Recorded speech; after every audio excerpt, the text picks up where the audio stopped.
Now, the Bears won another tight one yesterday, 31-28 over the Aaron Rodgers-less Pittsburgh Steelers. Chicago now 8-3, despite having a negative point differential. But Caleb Williams continuing to find a way to stay on top of the NFC North after throwing 3 touchdowns. He spoke with our Evan Washburn after the game. Caleb, the NFL is built on close games, but you guys are living in a completely different world right now. What is it about this group that when there are these final moments, you guys are coming out on the right side? Yeah, we're resilient. Coaches instilled that in us. We also understand it's a 60-minute game, and we got to play all 60 minutes as you've seen for the past, I don't know how many weeks, but we got big games coming up. This is a great team. Obviously the history of this team and everything, but we got big games coming up, and we got to get better. You mentioned the stretch you guys are embarking on. A lot of discussion about this being the first team with a winning record that you faced in a long time. What do you think you showed to yourselves and maybe some people with the way you guys played? Yeah, we understand that we can't control who's on our schedule, and so we go out there and we play the games. And this is the first team with so-called a winning record, but we played some great defenses, some great defensive players throughout these past weeks, and so we got to keep growing, we got to keep going, and it was a great win for us. Lastly, for you, how'd you feel about the command that you showed leading this offense? Yeah, I feel great. I got to get better. I think obviously not giving their best player or one of their best players a chance to strip sack me right there, trying to get out my hands, and then other than that, everybody else did. We got to keep doing our job, and I got to complete balls when they're there, and deliver a good ball to my my wide receivers and stuff. Hey, Iceman, have a great Thanksgiving. Yeah, thank you, appreciate it. He was referencing that T.J. Watt strip sack that ended up in a Pittsburgh touchdown, but the Bears survived that first win against a winning team this season. But here come more of them, including this week, Friday in Philadelphia against the defending champion Eagles. Let's get Evan Washburn in here for a little bit more on that game. Evan, that's the big question in Chicago moving forward. Can this team beat the best of the best in the NFL? They've been able to punch down. Even yesterday, there's the excuse, well, the Steelers didn't have Aaron Rodgers. After seeing them in person yesterday, are you more convinced that this team can handle this kind of a stretch? I am, Chris, and I just want to mention the Iceman reference. That's a nickname that he's been given by his teammates for the plays that he makes late in games, obviously acknowledging the great Val Kilmer in Top Gun. So it's not me giving Caleb a nickname. But absolutely, the Bears proved to me yesterday that they can go toe-to-toe with maybe not the elite of the NFL and the Pittsburgh Steelers. You mentioned no Aaron Rodgers, but a defense that feasts off of takeaways and can really make a quarterback's day miserable. You saw that when they faced the Colts a few weeks ago. And I thought Caleb Williams in stretches showed what the potential of what he and Ben Johnson can be as a marriage and when this offense is playing on time and on schedule.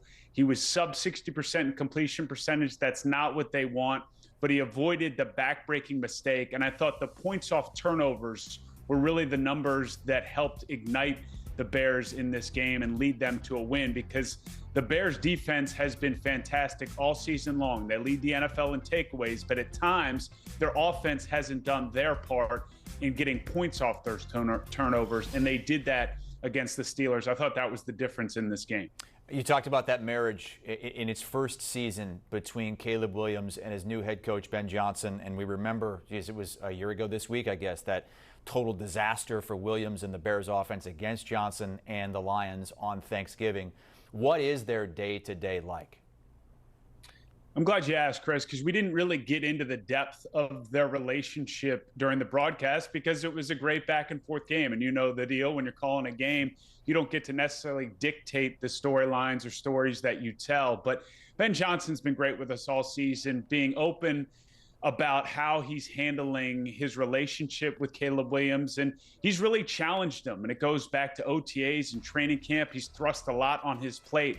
But he's also very sensitive about the dynamics of the relationship. And he referenced that every day they have their own one-on-one time, because I asked him specifically about Mondays after a game, how he breaks down the tape with the quarterbacks, or in this case, the starting quarterback in Caleb Williams. And Ben Johnson said, it's one-on-one time every day, including Mondays after games. So today, for example, that they spend together in his offense, breaking down the game tape, breaking down practice tape. And this is something that he took from Ben Johnson, his time as an assistant quarterbacks coach down in Miami in 2014 and 2015.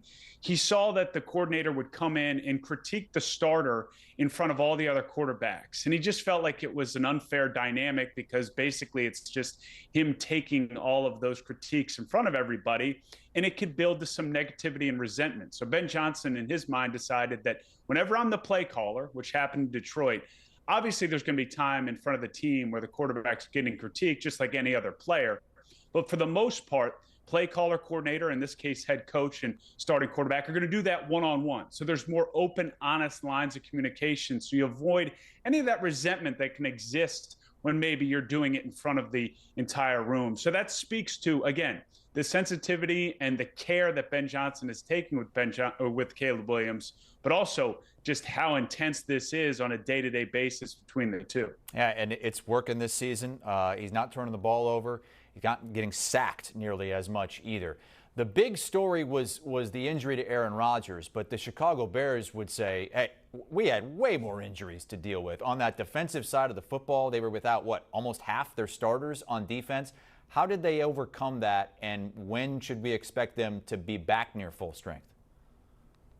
It's a great question. Let's just start with the big picture. You're right. It was their top three linebackers, and then one of their reserve linebackers, Ruben Hippolyte, goes down early in the game. They're already down their top two corners, and then Tyreek Stevenson goes down early in the game. So as you laid out, that's, by my math, let's call it 6-7. I know I shouldn't do that anymore. No. 6-7 starters in this game that they were down defensively. Dennis Allen's done a fantastic job leading this group, and I think it speaks to the depth and the positional work that they've done to create depth. Kevin Byard being back there, I think, really helps. As to the long-term prognosis, Tremaine Edmonds went on IR with the groin, so he's been their biggest playmaker at the linebacker position. I think the hope is TJ Edwards comes back soon. Kyler Gordon is coming back. Their top two corners should be back on Friday against the Eagles, I would imagine. But I thought, as much as we want to talk about, to your point, Rodgers being out and what Caleb's doing and the plays he made, I think the Bears won the game because Pittsburgh wanted to just run the ball to a win there in Chicago. They thought they could do that against those linebackers all playing basically their first full-time action, but they stepped up in a big way. It was fun to watch. And, of course, that other side, we're talking all year about how much money is going into this Pittsburgh defense and how it shows flashes. And there was one in this game with the strip sack by T.J. Watt in the touchdown. But why haven't they been able to find the consistency that we're so accustomed to out of that Steelers D? It's a great question. I think they've been searching for that answer. They got the splash play, to use a Mike Tomlin term, but the consistency down in, down out, series in, series out hasn't been there. When we spoke at halftime, Mike Tomlin brought up the fact that he just felt they didn't kind of face the adversity as well as he would like, where the offense turns the ball over or they don't get a fourth down. So it's basically a turnover.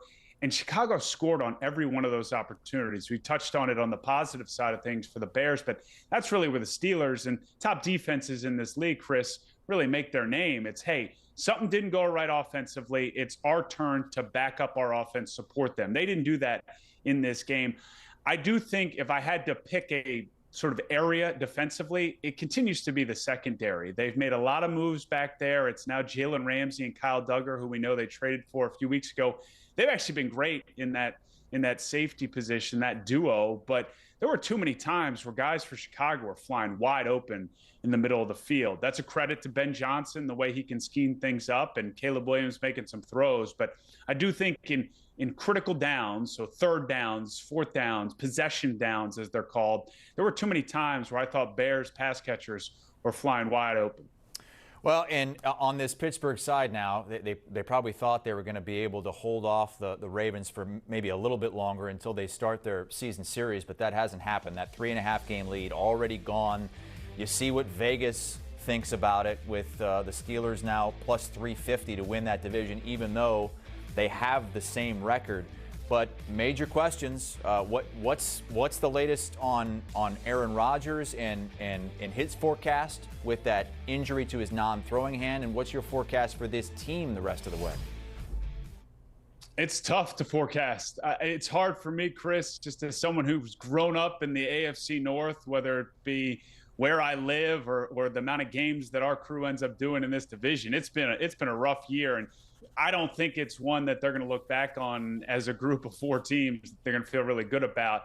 Specific to Aaron Rodgers, look, he was close to being able to go, as we reported all morning long, and getting set for that game. It was a situation where Mike Tomlin was protecting the player from himself, feeling like Aaron wasn't really ready to play in that game. I think it's going to be harder to hold him out another week as they get set for a big one against Buffalo, 4:25 on Sunday. So as we sit here now, who knows? But I do think it's trending in the direction of Aaron Rodgers being able to play in that game. And I just think this division's going to be, again, a rare situation where it's maybe a one bid league, as they say, and it's probably going to come down to Baltimore and Pittsburgh. And that'll be fun down the stretch, but it is odd because I don't think, having caught up on the Ravens over the last few hours here, it doesn't sound like they lit any fireworks for how they played, at least offensively, against the Jets. So it just doesn't seem to be the year for the AFC North, at least through 12 weeks. And meantime, the AFC South, that might be a division that gets multiple teams. So many years that was a one bid division, but you have a big one coming up this week. Colts coming off that loss to Kansas City, and all of a sudden, here come the Texans with a chance to make it, 3 teams within 1 game of each other going into December if they can win. What's your look ahead on that one? It's a great point, Chris. I'll just say this. When you can go into a game and say we've got, at least statistically in a lot of ways, the best offense in the Colts. They didn't look like it down the stretch against Kansas City, though. And the best defense, that I feel confident in saying, and the Houston Texans going at it in division on a Sunday. There's not much better. I think this game's going to be unbelievable. I think the Colts, this is one of those games that they need to prove that the first 8 to, let's call it 9 weeks of the season, weren't an aberration. That's who they were, because they haven't looked like that for the last month. Evan Washburn going to be on the sideline for that one. Colts and Texans in a huge one in the AFC playoff race. Looking at our announcer assignments on CBS for Sunday, and remember, we've got the Thanksgiving game on Thursday afternoon with Jim Nantz, Tony Romo, and Tracy Wolfson in Dallas for the Cowboys hosting the Chiefs. Evan will be in Indy with Ian Eagle and J.J. Watt up in the booth, 1 o'clock Eastern Time.